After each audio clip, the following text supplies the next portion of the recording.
인생의 후반전, 남은 삶이 더 빛나길 바라는 마음으로 오늘도 당신과 함께합니다. 2026년에 기초연금 없어지는 거라던데 34만 원이 싹 바뀐다더라.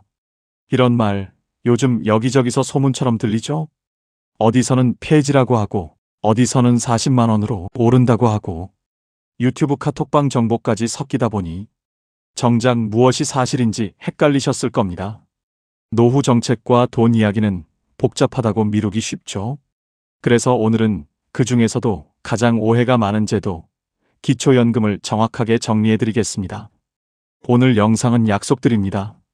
지금 확정된 것과 아직 논의 중인 것, 2025년 12월 기준 법제도에 근거한 숫자, 그리고 실제로 손해보거나 반대로 받을 수 있는 사례까지 정확한 계산과 함께 모두 알려드리겠습니다. 영상 끝까지 보시면 나는 지금 받을 수 있는지, 2026년에 무엇을 준비해야 하는지 깔끔하게 정리되실 겁니다.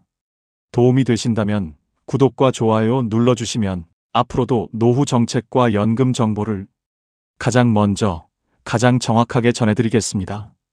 그럼 시작하겠습니다. 기초연금 이야기를 들으면 누구나 한 번씩은 같은 의문이 듭니다. 왜 이렇게 말이 많지? 어떤 사람은 받는다 하고 어떤 사람은 못 받는다 하고 도대체 기준이 뭐지? 사실 기초연금이 헷갈리는 데에는 분명한 이유가 있습니다. 첫 번째 이유는 많은 분들이 만으로 65살이 되면 자동으로 지급되는 돈이라고 생각하시기 때문입니다. 하지만 기초연금은 자동으로 들어오는 제도가 아니라 본인이 직접 신청해야만 지급되는 이른바 신청제 제도입니다. 신청하지 않으면 그 기간에 기초연금은 지급되지 않습니다. 또 한 가지 중요한 사실이 있습니다. 만으로 65살이 되는 달보다 한 달 앞서 신청해야 한다는 점입니다. 예를 들어 생일이 3월이라면 2월 1일부터 신청할 수 있습니다. 이 시기를 놓치면 그 달의 연금은 소급되지 않습니다. 늦게 신청하면 늦게 신청한 만큼 그동안 받을 수 있었던 금액은 영원히 사라지는 구조입니다. 두 번째로 많은 분들이 어려워하시는 부분은 기초연금이 단순히 나이만으로 지급되는 돈이 아니라는 점입니다. 국가가 정한 일정한 기준 안에 있어야 하고 그 기준은 소득과 재산을 모두 합쳐 계산한 소득인정액이라는 값으로 결정됩니다. 그래서 같은 나이라도 누군가는 받을 수 있고 누군가는 받지 못합니다. 이 구조를 모르면 나는 왜 안 되지? 옆집은 받는다는데 나는 왜 탈락이지? 이런 의문이 생길 수밖에 없습니다. 세 번째로 많은 혼란이 생기는 이유는 기초연금 기준금액은 물가 등을 반영해 조정될 수 있지만 매년 큰 폭으로 바뀌는 구조는 아닙니다. 하지만 이 변화는 법으로 정한 절차에 따라 매년 조정되는 것이지 어디서 들려오는 이야기처럼 갑자기 폐지되거나 반대로 큰 폭으로 인상되기로 확정된 것은 절대 아닙니다. 지금 시점에서 확정된 금액은 현재 지급되고 있는 금액뿐이며 향후에 기초연금이 오를지 혹은 제도가 바뀔지는 아직 논의 단계에 머물러 있습니다. 이 세 가지가 겹치다 보니 기초연금은 어렵고 복잡한 제도로 느껴지곤 합니다. 하지만 구조만 차근차근 이해하면 나는 받을 자격이 있는지, 무엇을 준비해야 하는지 그 기준이 분명하게 보이기 시작합니다. 오늘 영상에서는 이 복잡한 부분들을 하나씩 풀어내며 꼭 필요한 사실만 지금 기준으로 정확하게 정리해드리겠습니다. 소득 인정액은 왜 이렇게 복잡할까요? 그러나 구조는 명확합니다. 기초연금을 받을 수 있는지 여부는 결국 하나의 기준에서 결정됩니다. 바로 소득 인정액이라는 값입니다. 많은 분들이 나는 소득이 거의 없는데 왜 탈락이죠? 하고 궁금해하시는 이유도 바로 이 소득 인정액 구조를 정확히 알기 어렵기 때문입니다. 소득 인정액은 두 가지를 더한 금액입니다. 하나는 실제로 들어오는 소득이고 다른 하나는 가지고 계신 재산을 소득처럼 환산한 금액입니다. 이 두 가지를 합산한 값이 소득 인정액이며 이 금액이 기준 이하일 때 기초연금을 받으실 수 있습니다. 여기에서 혼란이 생깁니다. 우리가 일상적으로 말하는 소득은 월급, 연금, 사업소득처럼 실제로 손에 들어오는 돈입니다. 하지만 국가에서 말하는 소득은 조금 더 넓은 개념입니다. 즉 전세보증금, 예금, 자동차 같은 재산도 일정한 방식으로 매달 소득이 생기는 것처럼 계산되기 때문입니다. 이런 기준을 두는 이유가 있습니다. 재산이 어느 정도 있으시다면 생활비를 마련할 여력도 있다고 보기 때문입니다. 그래서 국가에서는 실제 소득뿐 아니라 전체적인 생활 여건을 함께 평가합니다. 그렇다고 해서 모든 재산이 그대로 소득으로 잡히는 것은 아닙니다. 여기에는 분명한 계산 규칙이 있습니다. 먼저 기본재산공제라는 제도가 있습니다.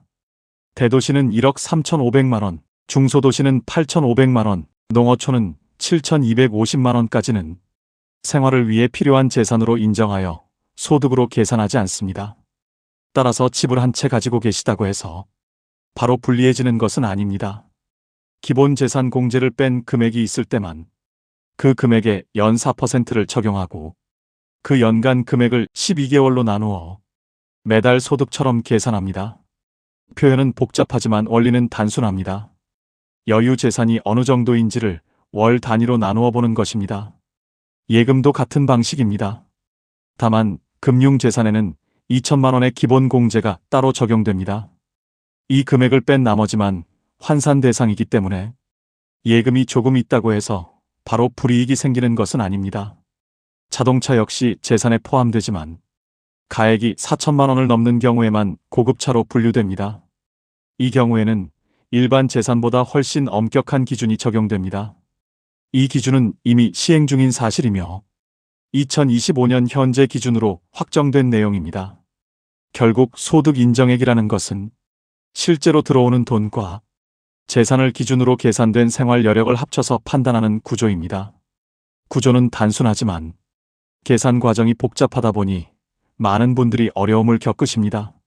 그러나 이 원리를 이해하시면 내가 받을 수 있는지 또 어떤 요소 때문에 기준을 넘는지 금방 감을 잡으실 수 있습니다. 말씀드린 내용은 모두 2025년 12월 기준으로 시행 중인 사실만 반영했습니다.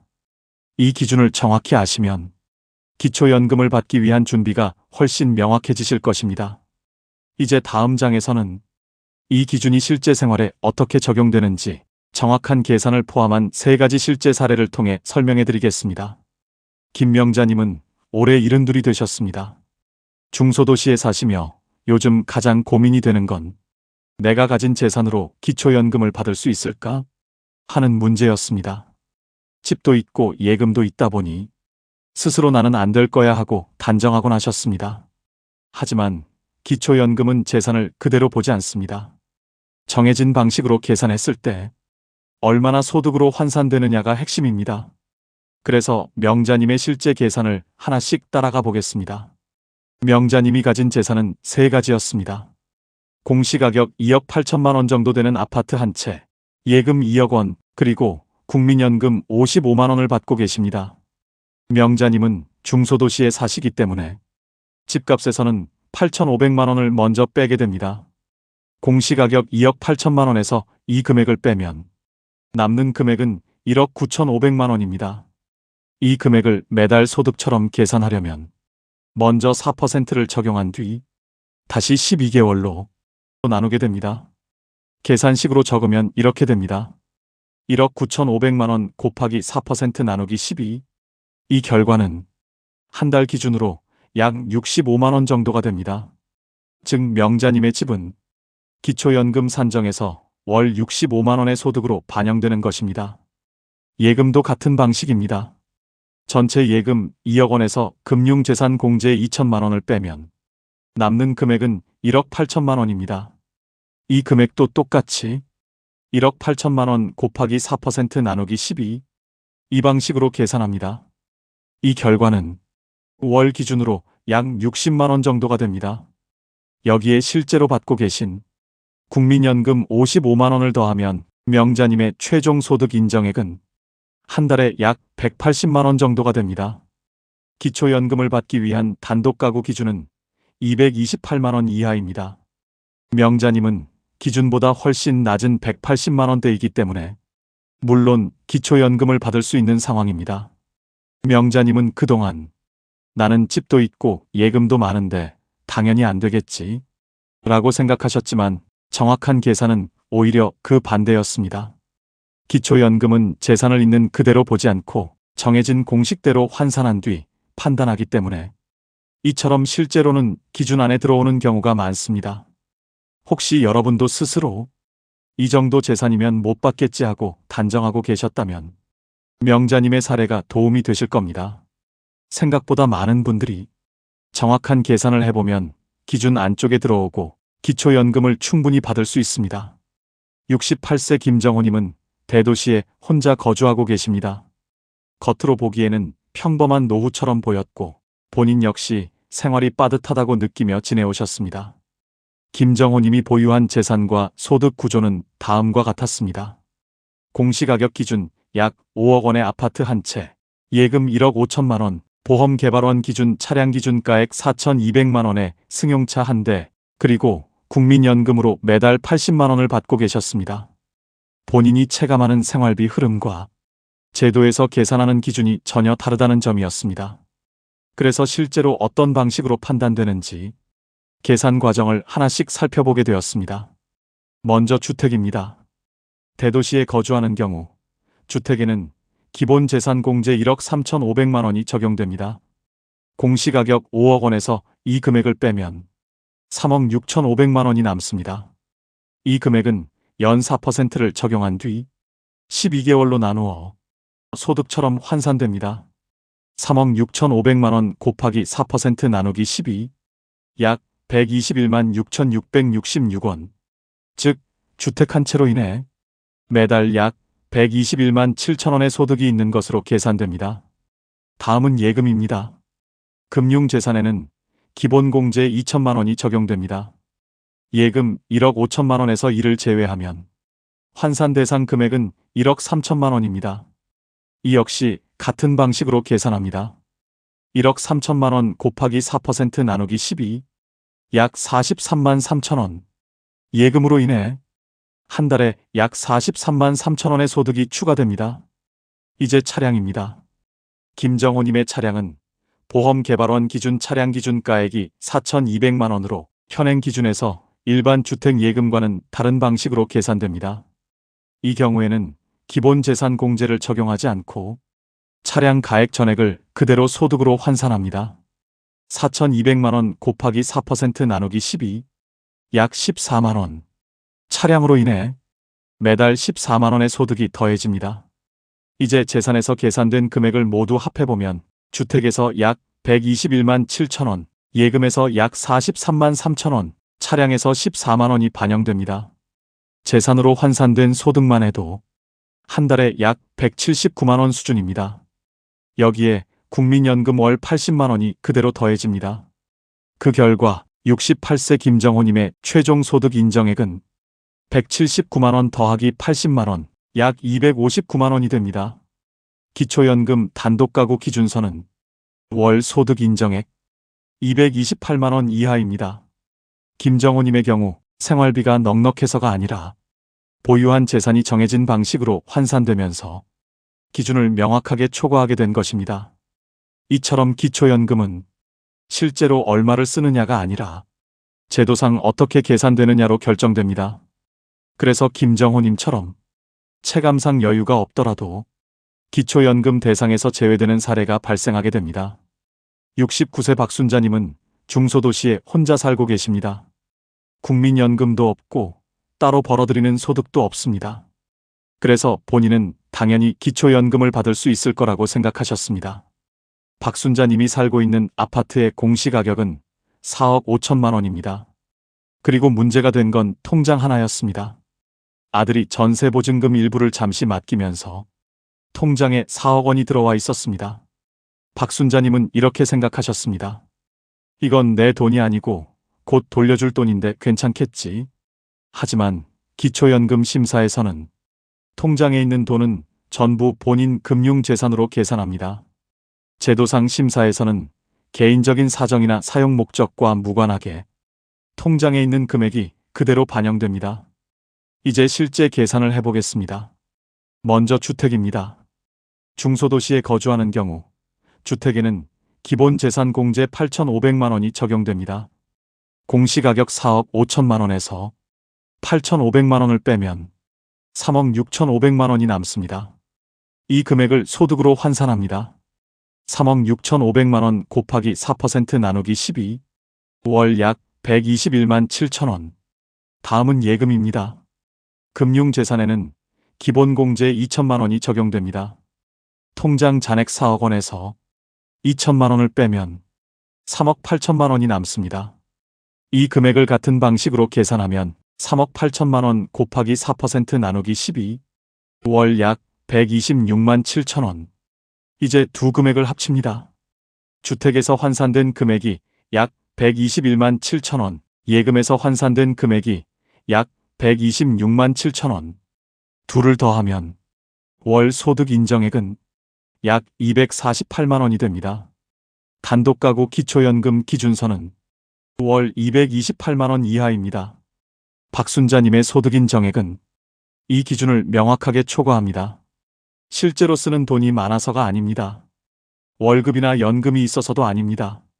오직 아들이 잠시 맡겨둔 전세보증금 4억 원 때문에 재산이 소득으로 환산되어 기준을 넘은 것입니다. 이 사례가 보여주는 핵심은 단 하나입니다. 기초연금은 실제로 얼마를 쓰느냐가 아니라 통장과 재산이 얼마로 계산되느냐로 결정됩니다. 그래서 박순자님처럼 생활은 빠듯한데 기초연금은 받지 못하는 일이 현장에서 반복해서 발생합니다. 2025년 12월 현재 기준으로 먼저 분명히 말씀드리겠습니다. 2026년 기초연금 제도와 관련해 확정된 변경 사항은 없습니다. 법 개정이 완료된 내용도 없고 2026년 1월부터 바로 적용된다고 발표된 제도 역시 없습니다. 따라서 내년에 기초연금이 없어진다, 지금 받는 사람은 끊긴다, 자동으로 40만 원이 된다, 이런 표현들은 현재 기준으로는 모두 사실이 아닙니다.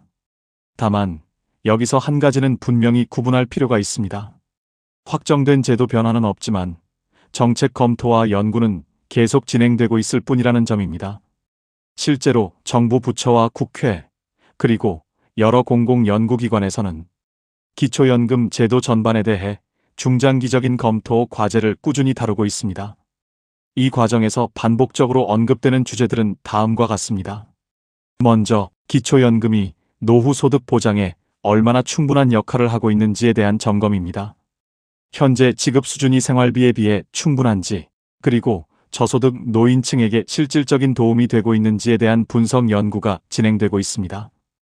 이 과정에서 지급 수준과 관련된 여러 시뮬레이션이 제시되지만 이는 결정사항이 아니라 연구 자료의 범위에 해당합니다. 다음으로는 부부가 함께 기초연금을 받을 때 적용되는 감액 구조에 대한 검토입니다.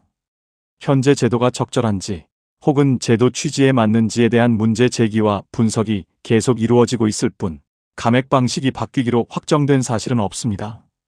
또 하나는 기초연금 신청 과정과 행정 절차에 대한 개선 필요성입니다.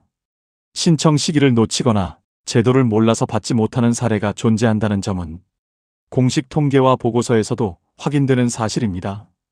이 때문에 안내 방식과 접근성을 개선해야 한다는 의견이 제기되고 있습니다. 여기서 가장 중요한 점은 이것입니다. 이 모든 내용은 연구 검토 분석 단계에 해당하며 제도 변경을 의미하지는 않습니다.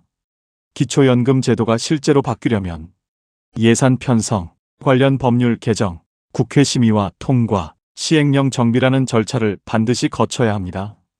이 과정이 완료되기 전까지는 어떤 변화도 공식적으로 적용되지 않습니다. 따라서 지금 시점에서 2026년 1월부터 기초연금이 이렇게 바뀐다고 단정적으로 말하는 것은 사실에 근거한 표현이 아닙니다. 현재 기준에서 우리가 확실히 말할 수 있는 것은 단 하나입니다. 지금 적용되고 있는 기준과 계산 방식은 그대로 유지되고 있다는 점입니다. 그리고 앞으로 제도 변화가 생기더라도 그 내용은 반드시 정부의 공식 발표와 법 개정을 통해 공지됩니다. 소문이나 단편적인 정보에 앞서 항상 공식 기준을 확인하시는 것이 가장 안전합니다.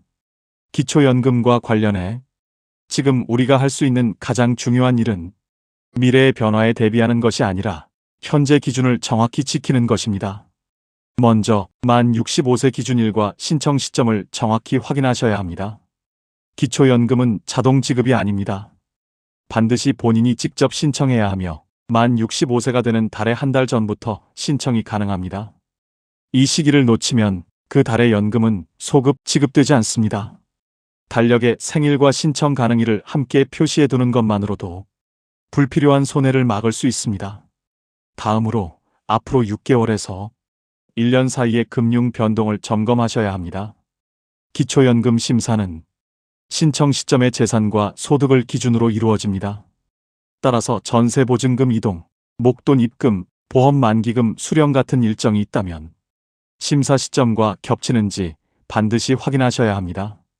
특히 일시적으로 통장에 들어오는 큰 금액도 심사 기준일에는 본인 재산으로 그대로 반영됩니다. 잠시 맡아둔 돈이라는 사정은 고려되지 않습니다. 세 번째로 주택과 차량 관련 기준을 미리 확인하셔야 합니다. 주택은 공시가격을 기준으로 계산되며 거주 지역에 따라 기본 재산 공제 금액이 다릅니다. 차량은 보험개발원 기준 차량 기준가액을 사용하며 4천만 원을 초과하는 경우에는 고급 자동차 기준이 적용됩니다. 이 기준을 넘는지 여부에 따라 소득 인정액은 크게 달라질 수 있습니다. 차량 교체나 주택 변동 계획이 있다면 사전에 상담을 받아보시는 것이 가장 안전합니다. 마지막으로 본인의 재산 구조를 한 장으로 정리해 보시길 권해드립니다. 복잡하게 적을 필요는 없습니다. 부동산, 금융재산, 차량과 대출, 이 세 가지만 간단히 적어도 충분합니다. 이 한 장만 있어도 상담을 받을 때나 본인이 직접 계산해 볼 때 결과의 정확도가 크게 달라집니다. 정리해 말씀드리면 기초연금은 미리 겁낼 제도가 아니라 기준을 알고 준비하면 충분히 지킬 수 있는 제도입니다. 지금 기준을 정확히 알고 내 상황을 숫자로 확인해 두는 것. 그것이 기초연금을 지키는 가장 현실적인 방법입니다. 오늘 이야기 조금 길었지만 핵심은 아주 단순합니다. 기초연금은 소문으로 판단할 제도가 아니라 숫자로 확인해야 하는 제도라는 점입니다. 받는 사람과 못 받는 사람의 차이는 운이 아니라 기준을 알고 있느냐의 차이입니다. 지금 이 순간에도 나는 당연히 안 될 거야 하고 포기하는 분이 계시고, 반대로 설마 끊기겠어 하다가 신청 시기를 놓치거나 예상치 못한 탈락을 겪는 분도 계십니다. 하지만 오늘 보신 것처럼 기초연금은 정해진 공식이 있고 그 공식에 따라 결과가 나옵니다.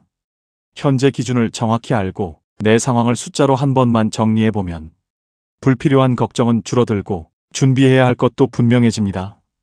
2026년에 제도가 바뀔지 말지보다 지금 더 중요한 건 이것입니다. 지금 기준에서 나는 받을 수 있는지 없는지 명확히 알고 있느냐는 것. 그것만 확인하셔도 이미 준비의 절반은 끝난 셈입니다. 앞으로도 이 채널에서는 자극적인 말 대신 확인된 사실과 계산을 기준으로 노후 정책과 연금 이야기를 차분하게 정리해 드리겠습니다. 도움이 되셨다면 구독과 좋아요로 함께 해주시고, 주변에 비슷한 고민을 하시는 분이 계시다면 이 영상을 한번 권해주셔도 좋겠습니다. 소중한 시간을 함께 해주셔서 진심으로 감사합니다. 오늘도 편안한 하루 되시길 바랍니다. 다음 영상에서 다시 뵙겠습니다.